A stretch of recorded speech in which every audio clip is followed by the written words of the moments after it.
Constrangido pela frieza, quase má vontade, de seu interlocutor, ele se explica: sim. Se a vila de baixo o nome, não sei. Sou novato por lá e nem suspeitava que existisse esta sua cidade. Ah! Então é a primeira vez que aqui vem. Bem que desconfiava de que era um estranho. É verdade. Mas, como se compra aqui? Existe dinheiro. O homem dá uma risada debochada, mas parecendo um ronco. Dinheiro? Essa invenção do diabo que desgraçou a minha vida lá na terra. Ainda bem que não tem aqui. Mas, pergunta Alfredo curioso, por que o dinheiro desgraçou a sua vida terrena? Olha, responde o outro num tom evasivo, eu não sou muito de lero-lero, não. Mas, já que você não é daqui, vou contar. Eu dei duro a vida inteira que vivi por lá. Juntei meu dinheiro bem juntado. Não emprestava nem dava pra ninguém, guardava todo ele no banco. Queria fazer o fortuna. A minha família reclamava, porque eu só soltava a grana pro necessário, nada mais. Soltando um suspiro bem fundo, ele faz uma pausa, para em seguida continuar num tom irritado. Aí elegeram um presidente novo, que deu um golpe sujo no povo. Segurou a grana de todo mundo. Não sei se você tava encanado naquele tempo. Se tava, tá sabendo, tô sabendo sim. Mas, eu era assalariado àquela época. Não deu pra sofrer com a situação. Porém vi muita gente que ficou desesperada, pois, eu fui uma dessas pessoas. E o meu suado dinheiro ficou todo preso. Aí é que foi a minha desgraça. Alucinado por não poder pôr a mão no que era meu, me atirei da janela do meu quarto. E fui parar no lugar de onde você veio. Surpreendido com a história, Alfredo questiona esperançoso, e como você saiu de lá pra cá? Aqui é bem melhor, bem. Vegetei muito tempo por lá. Revoltado, não entendia por que eu estava naquela situação. Afinal, eu é que havia sido logrado pelo governo.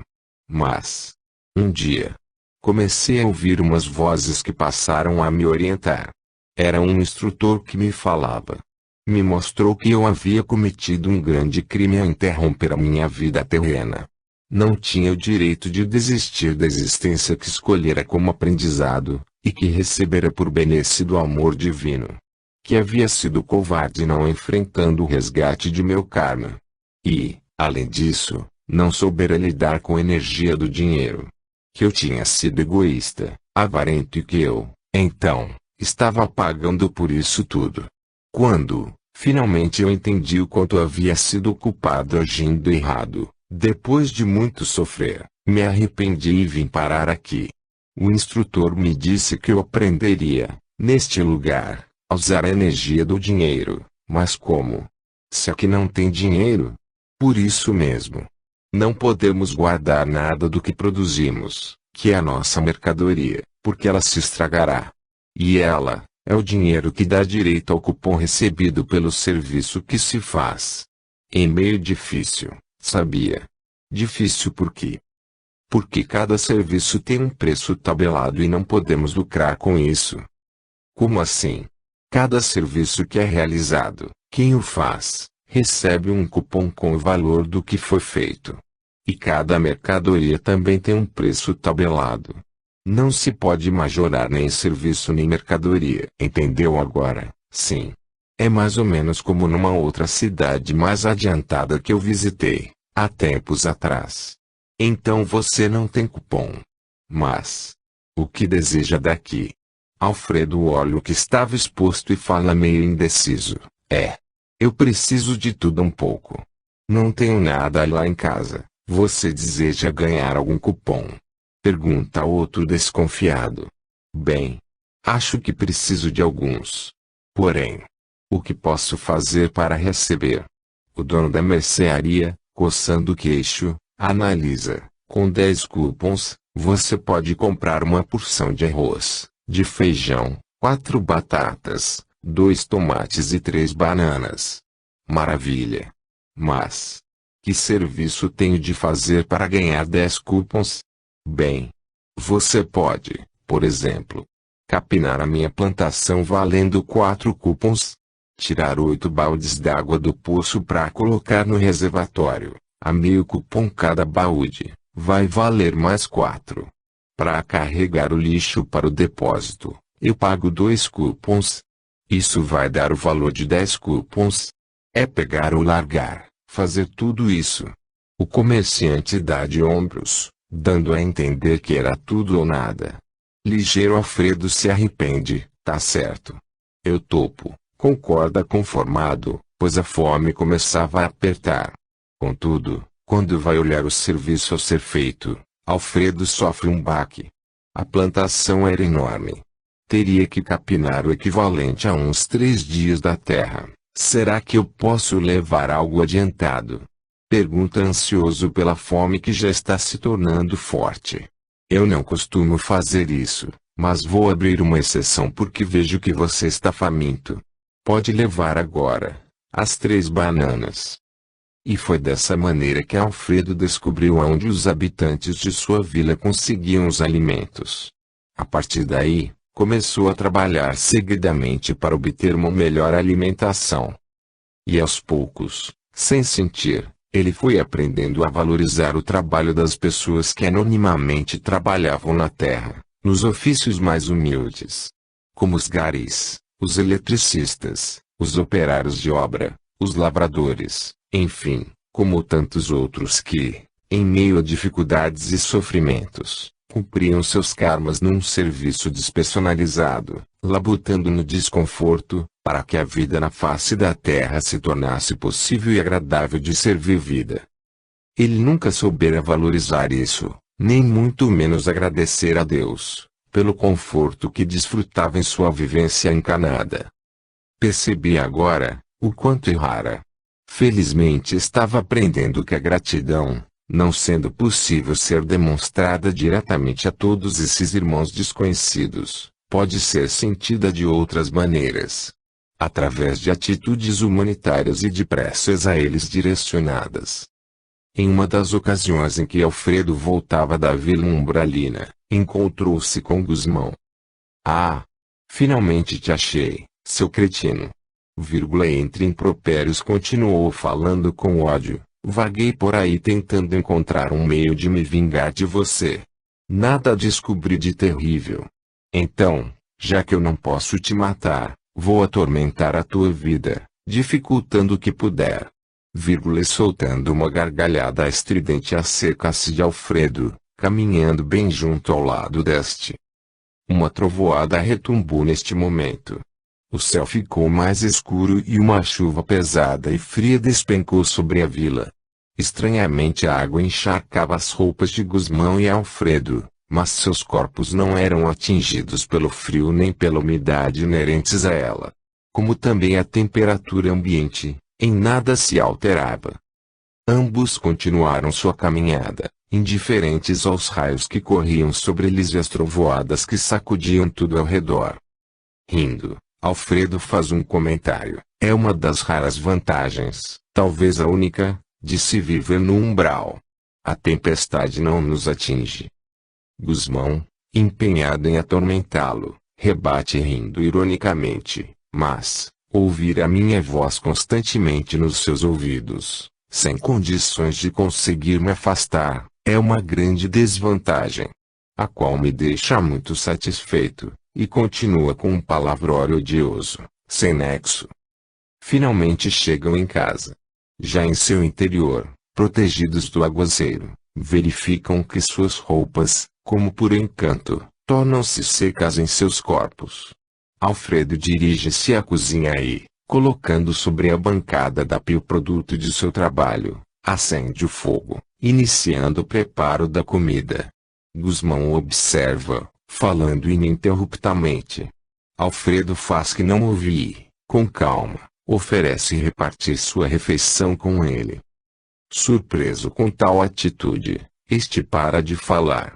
Convidado a se sentar frente à mesa da sala, aceita a oferta, pois, admirado, verifica que está sentindo fome, coisa que não lhe acontecia antes. E devora a parte que lhe cabe. Terminada a refeição, Alfredo convida a deitar-se no sofá. Embasbacado, sentindo-se repentinamente cansado, acaba por aceitar o convite. E, adormecendo pela primeira vez, desde o seu desencarne, cai num sono profundo.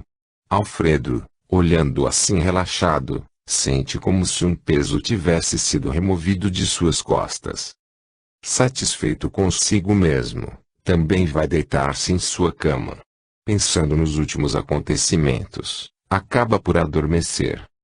Impossível calcular o tempo que ambos dormiram. Ao despertar, Gusmão sente que o ódio que vinha nutrindo por tanto tempo, se desfizera na acolhida fraterna em que seu inimigo lhe proporcionara. Ainda confuso com tudo o que estava lhe acontecendo, ouve Alfredo, humildemente, pedindo perdão a ele. Não tive a intenção de prejudicar nem a você nem a Norma. Apenas agi conforme o egoísmo que regia minha vida na Terra. Hoje vejo o quanto errei, o quanto fui desumano e peço que me perdoe. Gusmão nada responde, olhando oparvalhado, custando a entender sua atitude humilde. E se eu puder, continua Alfredo no mesmo tom arrependido, em qualquer tempo, se eu puder me encontrar com a Norma para pedir perdão pela crueldade que, impensadamente, cometi contra ela. Se puder reparar o mal que causei e que tanto a fez sofrer, me sentiria mais aliviado. Poderia me libertar dessa angústia que se instalou em meu coração, desde que descobri o resultado do meu ato desprezível, torpe. Mas eu não sei se poderei perdoar a você. Consegue murmurar Gusmão, num tom de voz mais calmo. Desgracei a minha vida, por tua causa. Inesperadamente, assombrados, ambos ouvem uma voz feminina, que num tom suave, porém firme, não dava chance de ser interrompida. Não, Gusmão. Não foi por causa dele que você fez o que fez. Foi por minha causa. A minha traição para com você despertou uma ferocidade que existia escondida em seu íntimo. Mas, você também não precisaria ter agido como agiu. Nem precisava me perdoar. Poderia apenas me abandonar.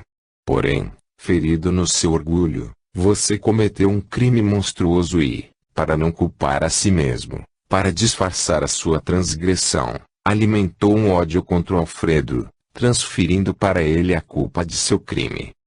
Portanto, nós três fomos culpados. Nós três teremos que nos perdoar, uns aos outros, para nos libertarmos desse sentimento de culpa, que impede repararmos nossos erros, dificultando a expansão de nossas consciências cósmicas. Norma. É você que nos fala, Norma. Consegue dizer Alfredo, saindo do estupor em que se encontrava. Gusmão, ainda sem compreender direito o que acabara de ouvir, balbucia estupefato, Norma. Meu amor. Mas. Então. Não entendo. Você me considera o culpado de tudo? Não, meu querido. De tudo não. Apenas do ato criminoso que você cometeu. Mas. Eu já o perdoei há muito tempo. Quando desencarnei, eu também senti um ódio profundo por você e pelo Alfredo. Mas, quando compreendi que agira errado, que eu fora a única responsável por seu desvario, aceitei a minha culpa e desejei ardentemente, desde então, encontrá-lo para pedir o seu perdão e perdoá-lo igualmente de tudo o que me fez. E como você conseguiu nos achar? Questiona Alfredo intrigado. Muito simples. Pedi à minha instrutora, que me ajudasse a encontrá-los. E ela, na ocasião, me disse que isso somente seria possível, quando vocês dois se defrontassem numa situação próxima ao perdão mútuo. Só assim eu poderia me fazer presente. E foi o que aconteceu, e nós estamos agora nessa situação a que se refere, indaga Gusmão vivamente impressionado. Sim. Você não percebe que já se iniciou um entendimento entre ambos? Gusmão e Alfredo se entreolham, compreendendo que Norma estava certa. É verdade, você tem razão. E o que mais pode nos acontecer? Eu vim aqui atraída pela energia do perdão. Para que possamos os três, Através desta energia, transmutarmos nossos sentimentos negativos em positivos. Para que, libertos do elo odioso que nos prendia uns aos outros, possamos resgatar nossos erros, dissolvendo o sentimento de culpa, caminhando sob a luz divina nesta roda reencarnatória, para conquistarmos a evolução de nossos espíritos.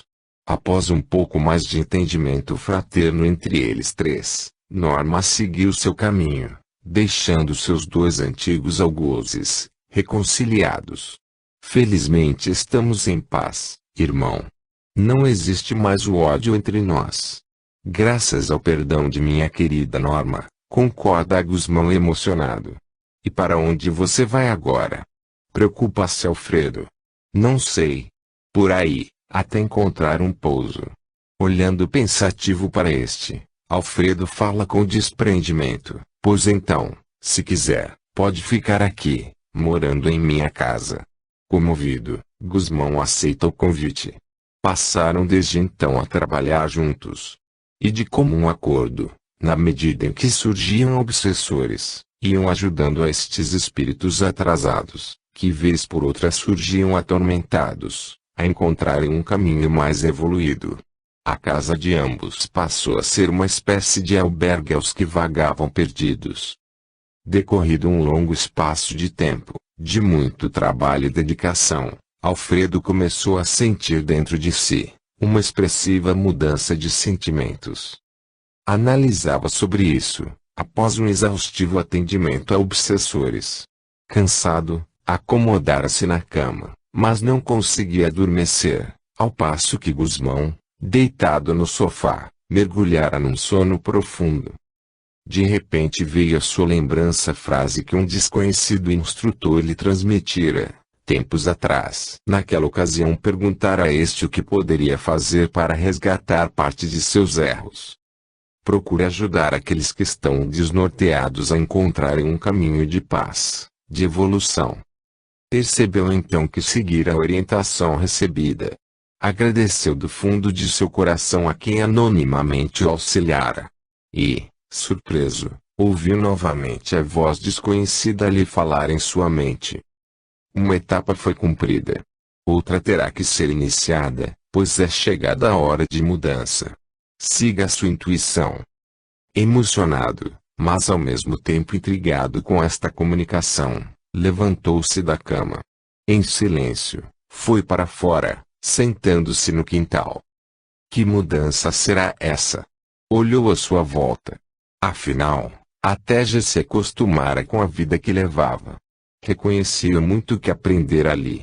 Por tudo o que passara, estranhamente foi tomado de um sentimento de gratidão. Olhou para dentro de si mesmo e não reconheceu mais o homem egoísta, presunçoso e autoritário, que fora quando encarnado. Sentiu paz. Recordou-se da família terrena, e, assustado, percebeu que há muito não pensava nos filhos que deixara. Como estarão eles? E o Marcos, será que está se recuperando? A lembrança do filho viciado fez com que se recordasse da colônia dedicada aos drogaditos. Repentinamente foi tomado de um desejo incontido de ir até lá. Sentiu-se atraído àquele local. Sim. É isso. É para lá que estou sendo levado. Levantou-se do chão em um pulo. Entrou apressado na casa, despertando Gusmão. Irmão. Estou partindo. Estou sendo chamado a um outro lugar. Como assim? Pergunta este ainda sonolento. Por que a pressa? Porque chegou a minha hora. Preciso ir. Mas quero que saiba muito que lhe sou grato por você ter compartilhado esse último período de tempo comigo. Afastou a solidão que me atormentava. O mesmo digo eu. Afinal, nos ajudamos mutuamente. E fique sabendo que aprendi muito com você. Mas vai sair assim, sem levar nada. E a casa, o que faço com ela? A casa agora é sua, irmão.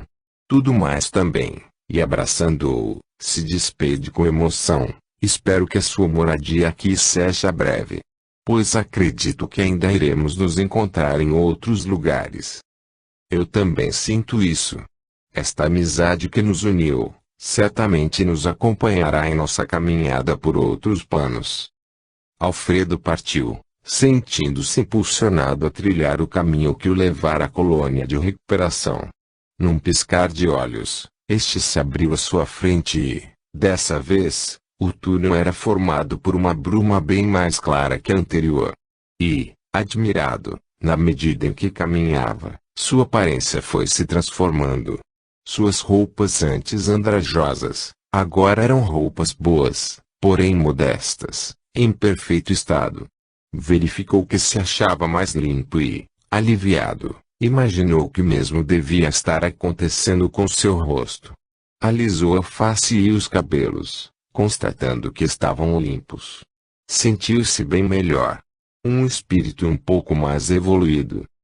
Chegou à frente do mesmo pavilhão que visitara anteriormente. Porém, para sua maior surpresa, quem o recebeu sorridente, não foi o diretor médico, mas sim, o seu instrutor custódio.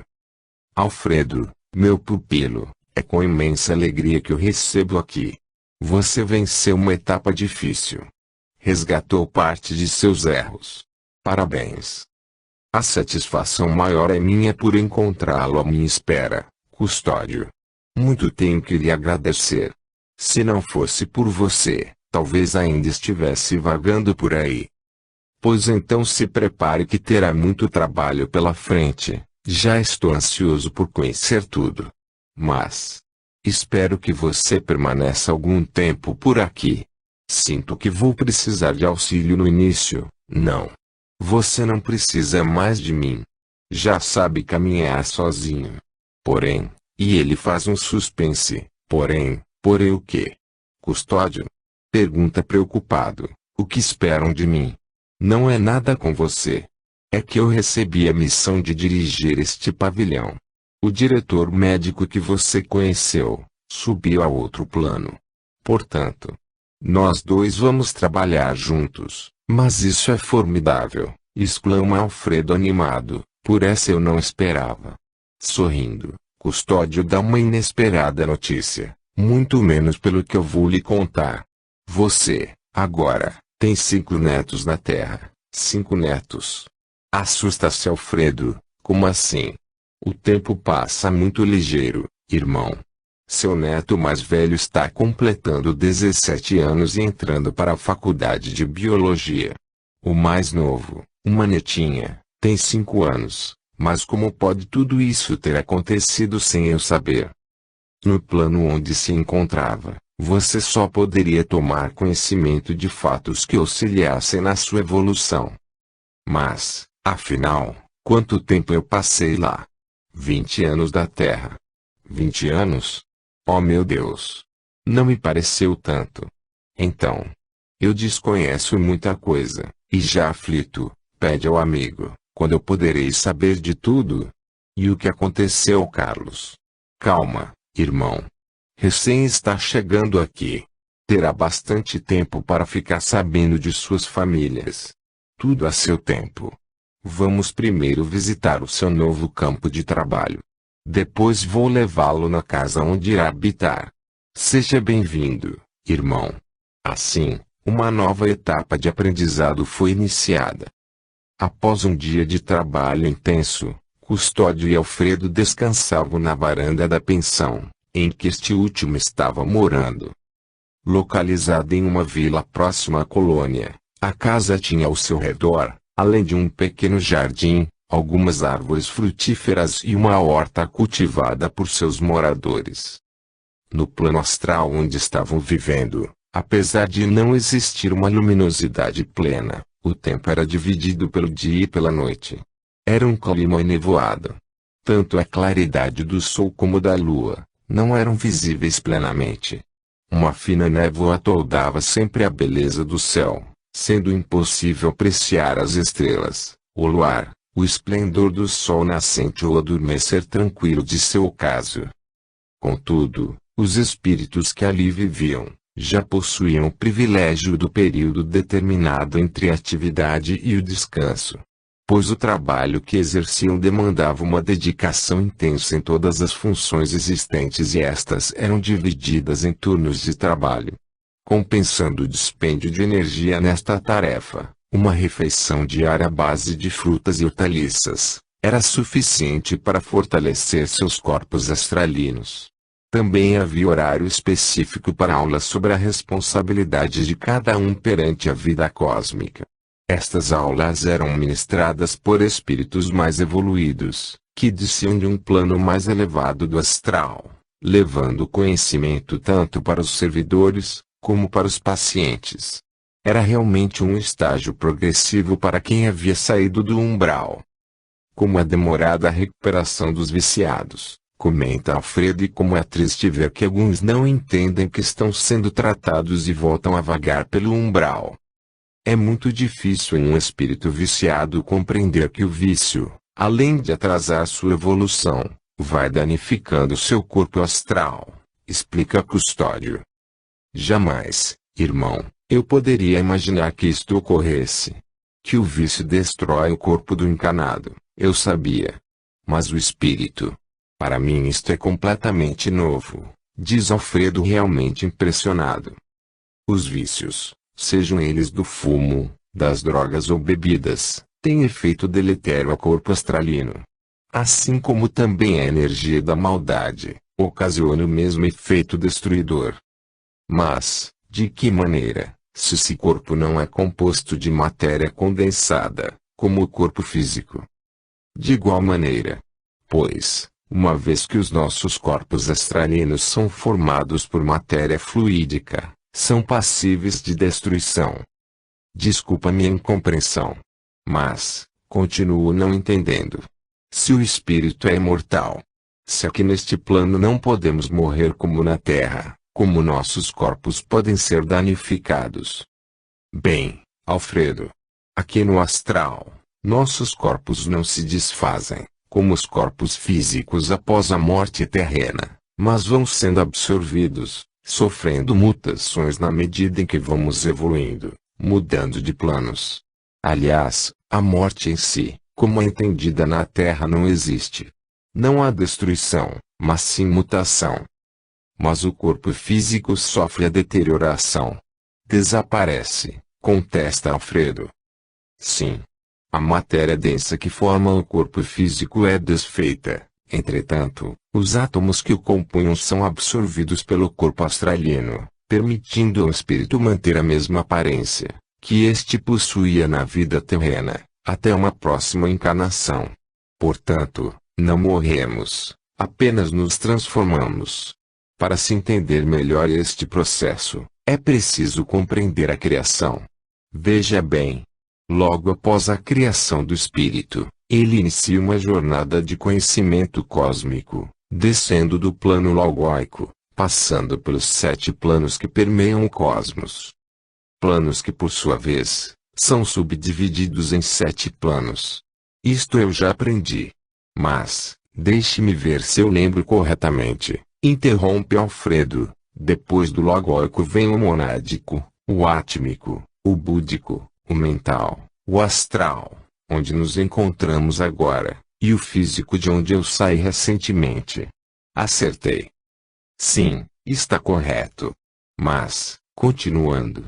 Na medida em que o espírito recém-criado vai descendo a cada um deles, mutações vão ocorrendo. Vai adquirindo invólucros, ou seja, corpos compatíveis com a vibração de cada plano, para facilitar a vivência em cada um de seus subplanos. Até chegar ao plano físico, material, onde adquire o corpo mais denso. O da matéria condensada. Bem, isto eu também já aprendi, mas o que eu ainda não consegui entender direito é o motivo pelo qual o espírito precisa fazer essa jornada descendente pelo cosmos. No momento em que ele é formado pelo Criador, é energia pura. Correto? Exatamente. É uma centelha da energia do Criador e, sendo assim, no ato de sua criação, é perfeito como ele. Mas, então, insiste Alfredo, por que razão nós ficamos tão imperfeitos, encarnando e desencarnado, entre este plano astral e o plano físico? Qual o motivo da nossa imperfeição?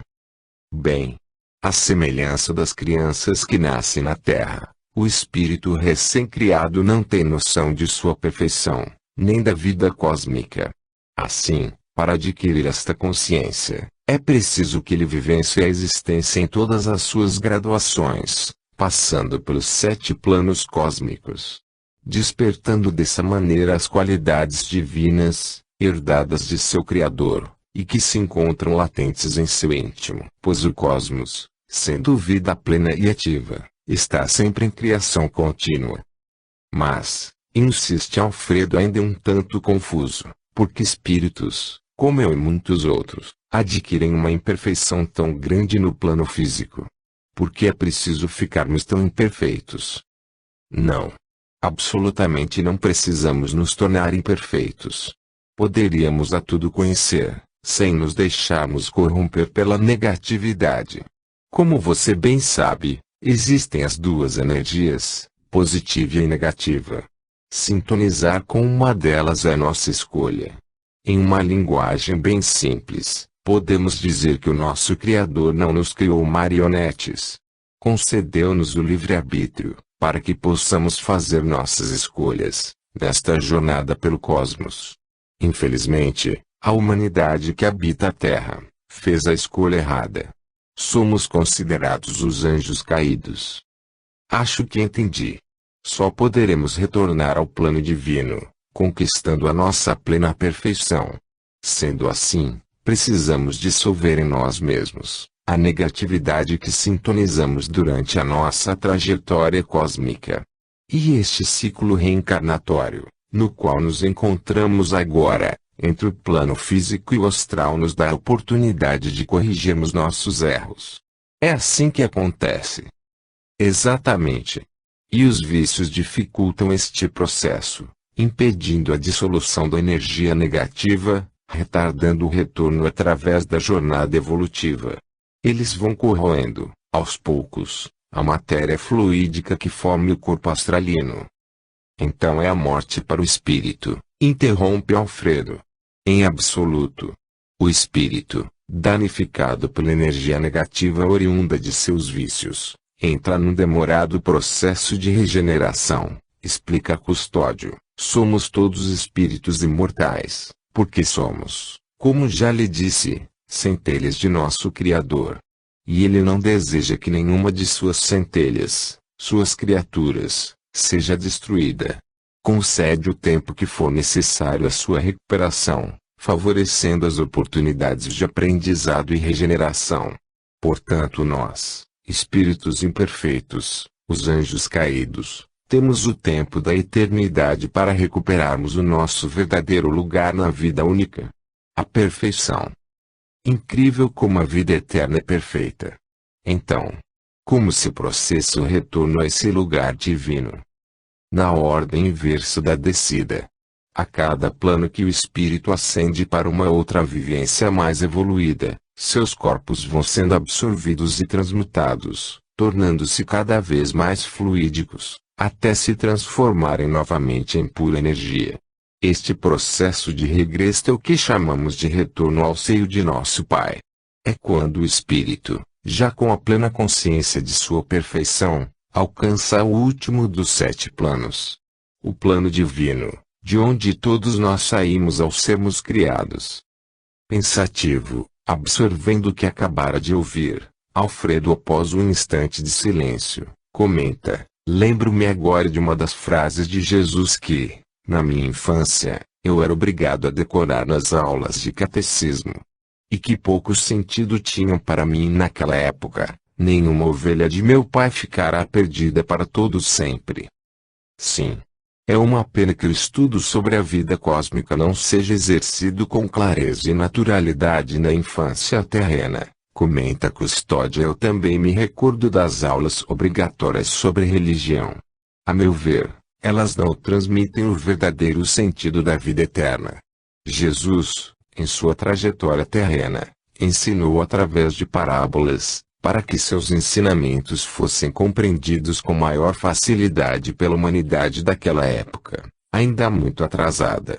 Se seguíssemos seu exemplo, ensinaríamos as crianças sobre a vida espiritual, através de histórias.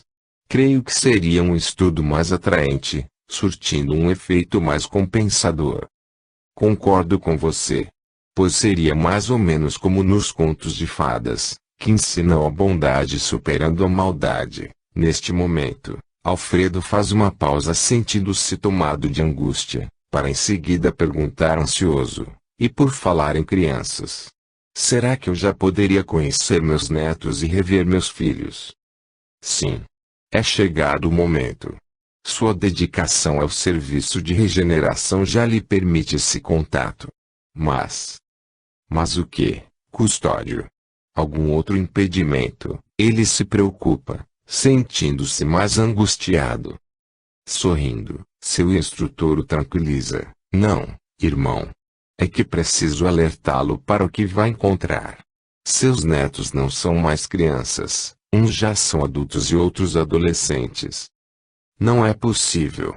Ele se surpreende, a contar pelos dias e pelas noites aqui vividos, se passou pouco mais de um ano, desde que aqui cheguei. Não pelo tempo da Terra, mas pelo tempo que se desenrola aqui neste plano. Então, quantos anos da Terra já se passaram aqui? 12 anos. 12 anos? Então, somando mais os 20 desde que desencarnei, são 32 anos aqui na espiritualidade. Então, Custódio, por que eu não sei de tudo que você conhece? Já se esqueceu que eu sou seu instrutor e você é meu aluno? Responde este sorrindo. É verdade. Tenho muito que aprender ainda, concordas suspirando, porém, tomado de nova energia, pergunta ansioso, posso conhecer meus netos agora e rever meus filhos? Sim. Sua limitação, em visitar outros planos, já foi cancelada por merecimento. Por sua dedicação ao serviço aqui realizado, já tem permissão para se deslocar aonde desejar. Surpreso e encantado ao mesmo tempo, Alfredo se encontra na morada do Renascimento. Nesses há 32 anos, desde o momento de sua inauguração, a clínica sofrera uma enorme modificação. Sob as árvores crescidas e por entre caminhos ajardinados e floridos, vários chalés se espalhavam ao redor da sede. A cerca que demarcava o terreno estendia-se para bem mais longe. Neste, algumas ovelhas pastavam tranquilamente. A Fátima deve ter comprado um ou dois sítios vizinhos. Que trabalho magnífico! Assim ele pensava enquanto percorria as demais instalações. Nos estábulos aumentados, existiam agora umas 15 vacas e alguns bezerros. O número de cavalos também tinha crescido, a cavalariça dobrara de tamanho. O pomar, a horta, tudo enfim, se mostrava triplicado. Ele pensa em seu filho dependente químico. Será que o Marcos se curou aqui? O que terá acontecido com ele? Emocionado, ele entra na sede, ultrapassando a porta de vidro que separava a recepção da parte clínica. Aumentando a sua emoção, ele vê sua filha, uma mulher madura ainda bonita. Sentada frente a uma escrivaninha, está conversando com um adolescente. Não sou eu, querido, quem pode lhe dizer se há a possibilidade de você estagiar agora? Acho meio difícil. Uma vez que você recém entrou na faculdade. Mas, por quê? Responde este irritado. Eu só quero acompanhar o desenvolvimento do tratamento. Mas, psicologia é diferente de medicina. É um atendimento estritamente sigiloso. E ademais, antes de estagiar, você tem muito que estudar. Como lidar com alguém desajustado, se você ainda nada conhece sobre tal situação? Já sei. Você não quer que o filhinho da mamãe passe na frente de alguém. Em absoluto, meu filho. Realmente eu jamais passarei filho ou neto, ou quem quer que seja, por cima de quem estiver na fila de estágio. Não se trata disso. Você está na lista para quando estiver apto a estagiar. Você é difícil de se convencer, hein, mãe? Trata-se de uma questão de direito, Ricardo. Se não acredita, fale com o tio. Ele é quem resolve isso. Frustrado, o jovem se levanta, saindo da sala. Observando-o, Alfredo imagina, ele deve ser um adolescente difícil, pois é um filho tempurão. Quando nasceu, Fátima devia estar pelos 40 anos ou mais. Porém, apreciando a atitude firme da filha, Alfredo acompanha o rapaz, pensando: então este é um dos meus netos. Ricardo. Preparando-se para ser psicólogo.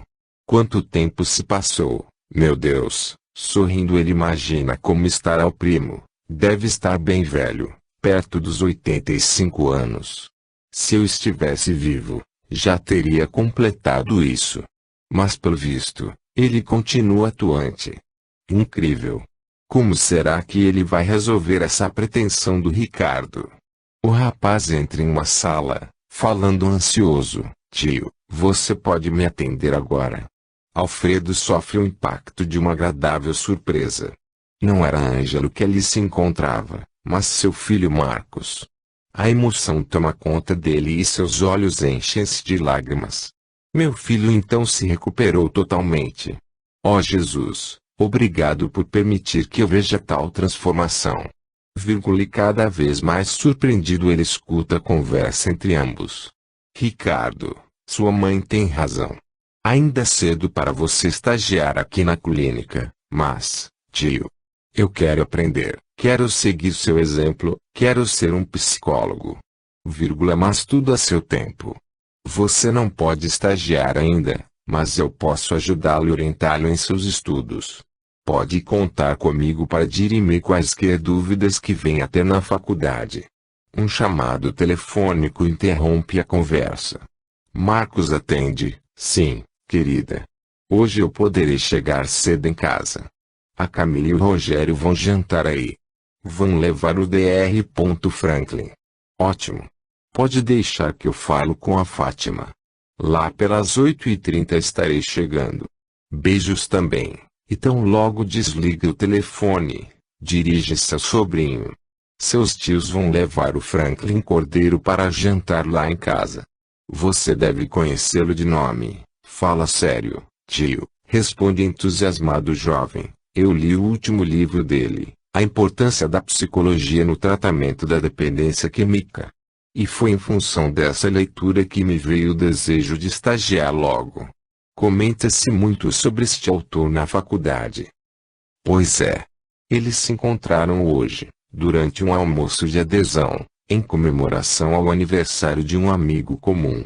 E, conversa vai conversa vem, o Cordeiro disse que gostaria muito de visitar a clínica do Renascimento. Então seus tios acharam interessante convidá-lo primeiro para um jantar informal, para que ele, sua mãe e eu, pudéssemos nos conhecer melhor. E sua tia Regina abraçou imediatamente a ideia. Está preparando o jantar. Mas que legal, tio. Será que eu posso ir também? Claro.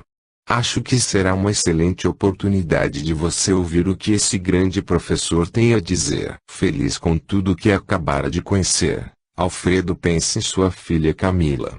Então ela está casada. Como será o meu genro?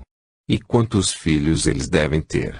Afinal, dos 5 netos até agora só encontrei um. Imediatamente ele se reporta, surpreso, ao fórum. Sua filha Camila está junto à entrada de uma sala, no corredor, falando ao celular. Letícia, minha filha. Vou falar ligeiro porque tenho uma audiência agora. O almoço foi muito bom sim. Eu não posso me demorar muito, querida.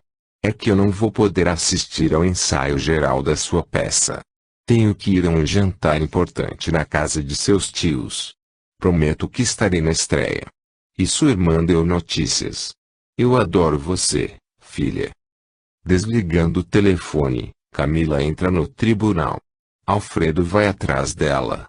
E, orgulhoso, assiste a uma brilhante defesa, realizada por sua filha. É verdade o que o safado do Eugênio falou para ela. Pelo visto, Camila é tão ou mais inteligente e sagaz que eu. Só espero que ela não tenha seguido o mesmo caminho errado que eu trilhei, e do fundo de seu coração ele faz uma prece. Ó Jesus! Ilumina minha filha para que ela não se desvie nunca do caminho do bem. Em seguida, lembrando-se do telefonema que Camila dera para a filha, exclama satisfeito para si mesmo: então já sei. Tenho 2 netas e uma pelo visto é atriz. E a outra, o que estará seguindo na vida? Preciso conhecê-las. Vou agora mesmo tentar encontrá-las. Porém, ele é atraído por um pensamento que inesperadamente vem dirigido a ele. Penso que está se aproximando a minha hora. A voz não lhe sou desconhecida, mas não conseguiu identificar de quem era. Até que outro pensamento surge mais nítido ainda: será que irei me encontrar com Alfredo? Por onde você andará, primo? Tal pensamento atinge Alfredo emocionalmente e o leva ao encontro de Ângelo. Este, sentado numa confortável poltrona, próximo a uma estante repleta de livros, ali se encontrava em meio às suas recordações. Um livro aberto encontrava-se esquecido em seu colo. Porém, uma cama hospitalar estava montada no aposento, com todo o equipamento necessário a um sério tratamento. No lado oposto, sobre uma cômoda coberta por uma toalha branca, vários medicamentos achavam-se alinhados junto a uma bandeja, com uma garrafa d'água e um copo, ambos de cristal. Alfredo se surpreende com a aparência do primo. Apesar de muito magro e abatido, seu aspecto era o de um homem entre 75 a 80 anos. Apesar do ambiente hospitalar, ele não aparentava estar muito doente. Ele me parece ainda firme como uma rocha. O que será que ele tem?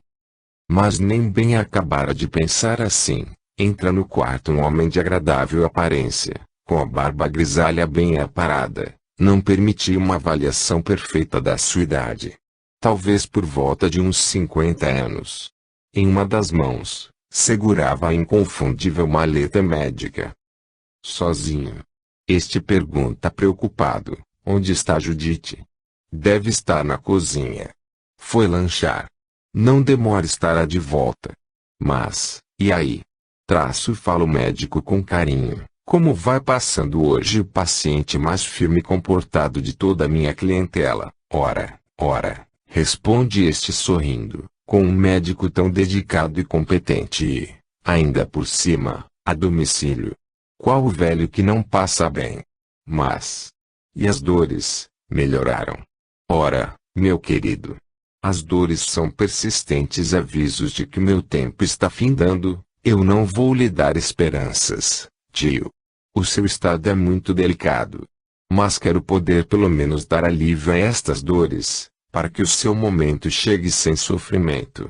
Mas você tem feito todo o possível por mim. E não se preocupe, no geral estou ótimo. Fala num tom animador. Estava lendo agora mesmo um novo livro. Muito interessante por sinal, tio. Você é demais. Se todos os meus pacientes fossem assim. Mas vamos ao exame. Vamos começar medindo a pressão, não. Primeiro quero saber como vai a Marcela. Ah, ela está ótima. Agitada como sempre. Mandou um beijo e disse que vem me visitar no final da semana. E os meus queridos adolescentes. O Rubinho recebe amanhã na faixa roxa do karatê e já se inscreveu num cursinho pré-vestibular, com intenções de cursar engenharia. E a Priscila tem mandado notícias. Está gostando do intercâmbio em Londres. Muito. Ela fala com a mãe quase diariamente. Mas, apesar de muito entusiasmada, está louca de saudades, e sacudindo a cabeça, ele fala preocupado. Eu e Marcela também. Estamos ansiosos para que termine logo esse intercâmbio. Essa história moderna de filho adolescente ficar longe de casa é muito angustiante para os pais. Não se preocupe, querido. Priscila é uma moça ajuizada e muito inteligente. Sabe se defender e vai aproveitar bem essa oportunidade de conhecer parte da Europa. Afinal, o sonho dela não é fazer comércio internacional. Você melhor do que eu, tio, sabe que não se pode escolher o caminho dos filhos. Mas eu preferia que ela escolhesse uma profissão que deixasse ficar junto a nós. E meu querido, Porém cada um precisa trilhar o caminho de seu destino. Sorrindo, este concorda, dando início ao exame clínico, começando por medir a pressão de seu paciente. Alfredo assiste impressionado à calma do primo durante o exame, e admira-se com a sua resignação perante o sofrimento. E muito mais admirado ainda fica ouvindo a conversa, agora profissional, entre médico e paciente. Eu sei, tio, o quanto é doloroso o efeito colateral da quimioterapia. Mas, como médico, não posso deixar de insistir para que você continue com o tratamento. Se você continuar nesta teimosia, terei que hospitalizá-lo. Não poderei mais tratá-lo em casa. Senão, serei acusado de eutanásia. É isso que quer para mim? É evidente que não, meu querido. Mas, eu já estou com 86 anos. O que mais posso esperar da vida? Eu sei, tio. Eu sei. Mas como médico eu não posso deixar de ministrar os medicamentos, por mais dolorosos que sejam. Tenho que lutar até o fim contra esta maldita doença. Ora, meu querido, eu já vivi muito e muitíssimo bem, fazendo tudo o que eu desejei nesta vida. Para que viver mais? Cheio de limitações? A morte para mim é a libertação. Pousando a mão carinhosamente sobre o braço do sobrinho, sorri tristemente, mas... se minha atitude causa dificuldades para você, então eu me submeto a mais esta radiação. Você é um excelente cancerologista. Tenho que lhe obedecer. Fazer o quê? O que mais aprecio em você, tio? Fala este, olhando para Ângelo com admiração. É a sua capacidade de aceitação dos atropelos da vida e do sofrimento físico. Sorrindo, este responde, afinal a minha vida, assim como a de toda a humanidade, está nas mãos do nosso Criador. Ele nos deu a vida. Somente Ele pode nos tirar. Certamente eu preciso passar por tudo que estou passando. Pode marcar a radiação. Tio Ângelo, você é um exemplo de vida. Eu amo muito. Conhecer você, fez com que eu descobrisse o meu caminho. E, abaixando-se para beijá-lo no rosto, o dedicado médico se despede dizendo, já ia me esquecendo do recado que a mãe mandou. Ela vem passar a noite hoje com você. Não precisa arranjar substituta para a folga da Judite. Que notícia maravilhosa. Adoro conversar com sua mãe. A Valquíria tem sempre assuntos interessantes. Ouvindo isso, Alfredo leva um choque. Então é o meu filho com a Valquíria. O Raul. Com eu não desconfiei. Mas também ele está tão diferente. Oh meu Deus. Ele é médico. Pelo visto, chamando o Ângelo carinhosamente de tio, com certeza deve ter sido encaminhado também por ele, na profissão médica. Oh meu Deus. O quanto eu devo ao primo que eu desdenhei em vida. Comovido ao extremo, Alfredo acerca-se deste, olhando-o com imensa admiração. Com a energia da gratidão, murmura frente a ele, obrigado, Ângelo. Muito obrigado por tudo que fez por meus filhos. Espero um dia poder lhe encontrar e pedir perdão pelo absurdo descaso com que lhe tratei em vida. Alfredo. Você está aqui. É você mesmo? Fala Ângelo olhando para a direção onde este se encontrava. Abismado, Alfredo fala emocionado, então você pode me enxergar. Pode me ouvir também? Porém não obtém resposta alguma, pois o primo, espantado, já olhava pelos cantos à sua procura. Então entendeu que sua imagem surgira aos olhos deste, por um rápido instante apenas. E, imediatamente, sente-se sugado por uma forte energia, retornando a seu plano. Depois de um árduo dia de trabalho junto aos espíritos em recuperação, Alfredo encontrava-se repousando em seu quarto. A noite estava se aproximando, mas ele não sentia sono. Pensava nos últimos acontecimentos. Já haviam se passado vários dias desde sua ida ao plano físico. Ainda tomado de emoção, num misto de saudade, Ele procurava recordar todos os detalhes de sua família terrena. 4 filhos e 5 netos. Frutos das famílias que formei e destruí em tão pouco tempo. Quantas oportunidades eu perdi de ser feliz. Desprezando 4 filhos maravilhosos que poderiam ter proporcionado muita alegria à minha vida. Que idiota eu fui. Troquei amor e felicidade por dinheiro, deixando-me cegar pelo falso poder que este parecia me proporcionar. Para no final, morrer cedo, pensando que poderia comprar a volta da minha saúde. Estava assim envolto em suas recordações, quando o custódio surge falando apressado. Acabou o descanso, irmão. Temos uma urgência. Como assim? Ele pergunta levantando-se ligeiro. O que aconteceu? Desencarnaram 5 jovens, altamente drogados. Foi num terrível acidente de automóvel que colidiu com um trem. Eles foram trazidos diretamente para o pavilhão de emergência. Vem comigo, mas a emergência está fora do meu alcance. Não estou ainda preparado para atuar com drogaditos recém-desencarnados, pois é lá que você vai começar a atuar daqui adiante. Mudança de serviço. Pode achar que não, mas já está apto para tanto. Vamos de uma vez. Era uma ampla sala redonda, completamente diferente das salas de cirurgia ou atendimento médico que Alfredo conhecera na Terra. Não existiam janelas nem lustres, entretanto, uma tênue claridade violácea iluminava o ambiente. Localizado no centro do teto abobadado, uma espécie de spot, um tipo de condutor de energia, chamou sua atenção. Era feito de um metal semi-transparente, totalmente desconhecido por ele. Não era plástico, nem vidro, talvez um tipo de porcelana bem fina e num tom levemente esverdeado. No piso, formando um círculo sob o centro do teto, achavam-se alinhadas estranhas camas côncavas, à semelhança de berços, no mesmo material desconhecido. Não existiam cobertas de espécie alguma. Os desencarnados ali estavam deitados, profundamente adormecidos, ignorantes ainda do que lhes havia acontecido.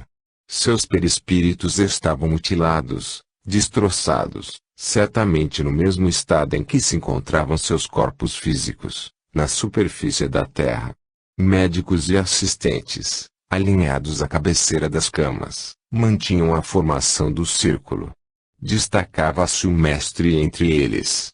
E, ao redor de toda a sala, os trabalhadores, com as mãos dadas formando uma corrente vibrada, se achavam igualmente perfilados em círculo. Custódio e Alfredo foram chamados a fazer parte desta formação. Todos estavam concentrados. Iniciou-se então o cântico de um mantra. As vozes, num tom mavioso, encheram a sala. E o mestre principiou em voz alta uma oração dirigida a Jesus e à espiritualidade de luz. O teto foi se tornando translúcido e um grupo mediúnico de encarnados foi visto em igual estado de concentração. Era uma casa espiritualista em algum lugar na Terra.